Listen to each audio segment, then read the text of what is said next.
Hello, my dear students. Today we will starting into exercise page number 19 and 20 from 1 and 6. Саламатсыздар оқушылар, бүгін сіздермен 19-20 беттегі жаттығулар жасайтын боламыз. 19 беттегі 1-ден 6-ға дейінгі жаттығулар. About hockey, the unit helper. Инуиттер дегеніміз ол байырғы халықтар, бұрынғы жерлерде салт дәстүрлер ұстанатын халықтар. Сол мәтінді аударып хаскилер туралы айтатын боламыз. Husky dogs are more than just animals to some people. Кейбір адамдар үшін husky жай ғана ит емес. Huskies can help a lot of different ways. Әр түрлі жолдармен олар хаскилер адамдарға көмектеседі. The native people of the Arctic are called the Inuit. Инуиттер дегеніміз сол байырғы халықтағы адамдарды, Арктикада тұратын сол адамдарды атайды. They live in Alaska. Аляскада тұрады олар. Canada and Greenland. Гренландияда және Канада тұрады. They live in very cold climate. Сол жақта өте суық жерлерде өмір сүреді климаты. The Inuit people use huskies because the dogs are strong and they can live in very cold climates.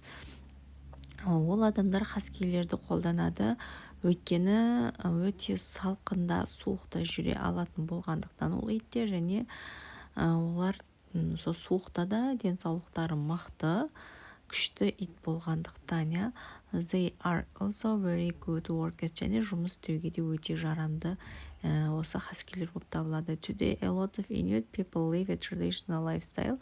Қазіргі таңда көптеген осы инуиттер салт дәстүрлерді ұстанады. They use animals for food. Олар жануарларды тағамға қолданылады. Transport and the clothes.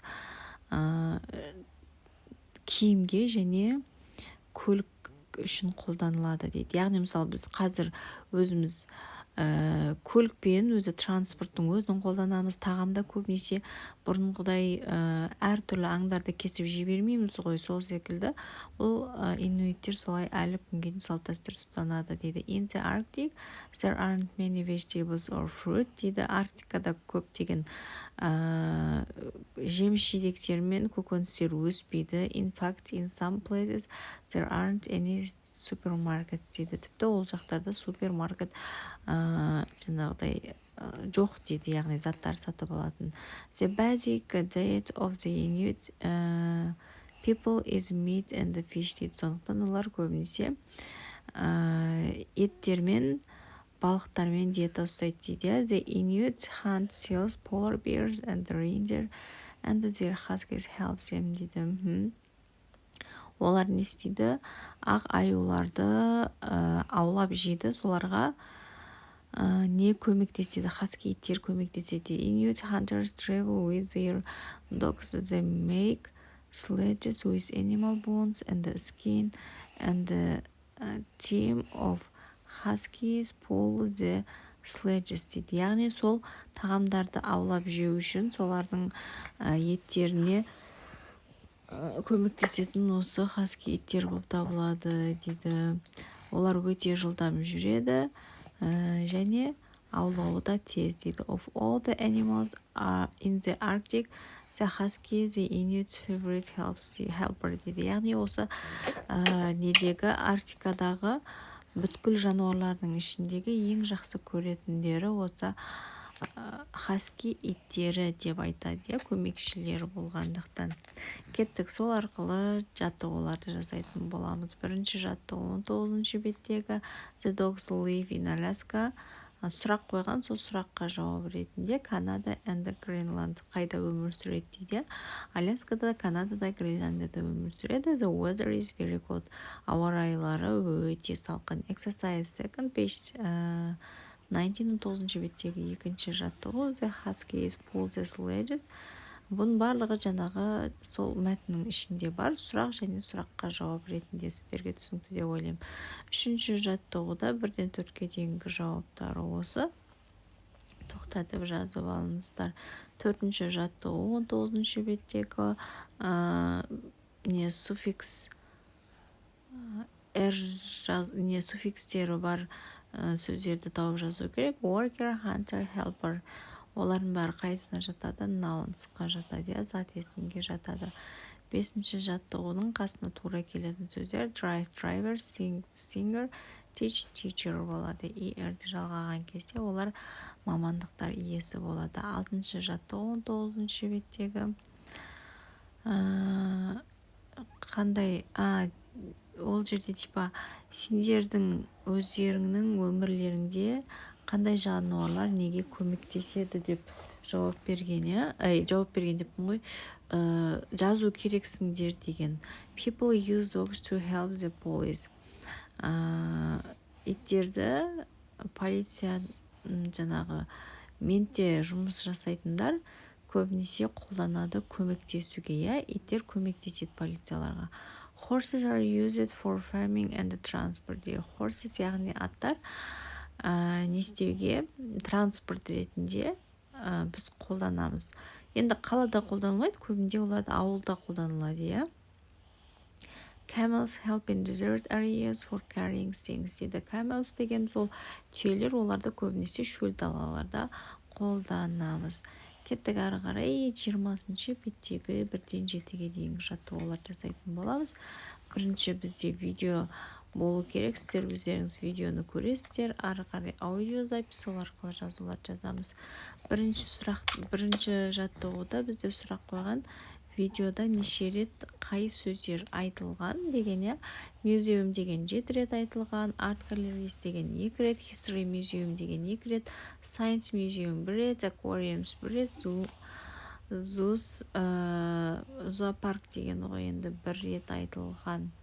Екінші жаттығу 20-ші беттегі сұрақ қойылады, сол сұраққа жауап беру керек. Do you like going to museum? Егер сіздерге музей ұнайтын болса, Yes, I do. I like learning about history and seeing all things. Маған музейлер ұнайды. Мен тарихтарды және ескі бұрынғы болған оқиғаларды оқығанды жақсы көремін деп жауап берсеңіз болады. Егер сізге ұнайтын болса музей, егер ұнамайтын болса No, I don't. I think museum are a bit boring. Жоқ, маған ұнамайды, өйткені мен үшін іш пыстырарлық жер дейді. Музей егер ұнамайтындар солай жазса болады. 3-ші жаттығуда жауабы at the top of the stairs on the right. Бір сұрақ қойған, сол сұраққа жауап қойынды бұл. 4-ші жаттығуда 1-ден 4-ге дейінгі көп нүктенің орнына біз не істеуіміз керек? Conversation'де қалып кеткен сөздерді жазып шығуымыз керек. Негізі 4-ші жаттығуда кішкене ненің қорапшаның ішінде осы 4 сөз тұр, орын-орынмен қойып шық деген, сол кезде біз қойып жаңағыдай сөйлеудің барысында how do I get to 1-ге, 2-ге turn'ді, 3-ге take'ді, 4-ге it's on'ды қойып әңгімелесемізді. Ал 5-ші жаттығуда тура осыны дәптерлеріңізге жазасыздар. Ал 6-ші жаттығуда соны тақтаға диалогпен қасыңдағы досыңмен шығып оқу және соны орындау деп жазған. Сол 4, 5, 6 бір-біріне жаңа связаны байланысты жаттығулар, Ал 7-ші жаттығу бізде уже ең соңғы жаттығу бізде сол 4-ші жаттығуға қарап, соған ұқсастырып, 7-ші суреттегі біздің жаңағы 1-ші қабат, 2-ші қабат, 3-ші қабатта әрқайсында оң жақта, сол жақта, тепшектің төбесінде, астында деген суреттерді қойып қойған, сол суреттерге өзіміз не істеуіміз керек, солай диалог құруымыз керек, Мен мына жерге қыздарға арнап жазып қойдым, Айша, Сара деп. Егер сіз өзіңіздің досыңызды және өзіңіздің атыңызды жазатын болсаңыз, кез келген орнына ауыстырсаңыз болады. Айшаның орнына, Сараның орнына 2 адамның бір-бірімен сөйлесуін қоясыздар, Excuse me, where is the bird gallery? Bird gallery бізде 3-ші этажда, жоғарыда сол жақта тұр, көріп тұрсыздар. Осы жерде айтып кететін жайт, көп оқушылар түсінбей сұрайды, неге барлығында walk down this hall деп айтады деп. Walk down дегеніміз бізде көбінесе төменге түсу деп түсінеді. Жоқ, ондай емес. Walk down this hall деген осы коридормен тіке жүре бересіз деген мағынада да. Енді барлығы сол галерея жаңағы сол бір коридордан бөлінген, бірақ біреу оң жақта, біреу сол жақта ғой. Сондықтан барлығына осы walk down'ды қолдана берсе, ол қате болмайды. Insect gallery 3-ші этажда оң жақта. Осыны да walk down this hall деп айтса да бола береді. Ол жерге мен ұлдарға жазып қойдым. Айдос Сұлтан деп орын ауыстырсаңыздар болады.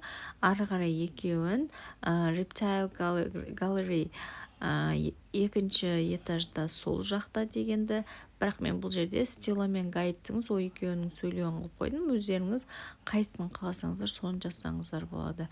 Және ең соңғысы Динозавр галереяды жазып қойдым. Оны да тоқтатып жазып алсаңыздар болады. Бұл жерге де мен Стелла мен Гайдтың екеуінің сөйлескенін жазып қойдым. Өздеріңіз мұғалімдеріңіз, мысалы, біреуге айтады, Динозавр галерея жазып келесің дейді, біреу инсекті жазып келесің дейді. Сол кезде өздеріңіз тоқтатып осыны жазып аласыздар. Сіздерге жалпы сабақ түсінікті деп ойлаймын.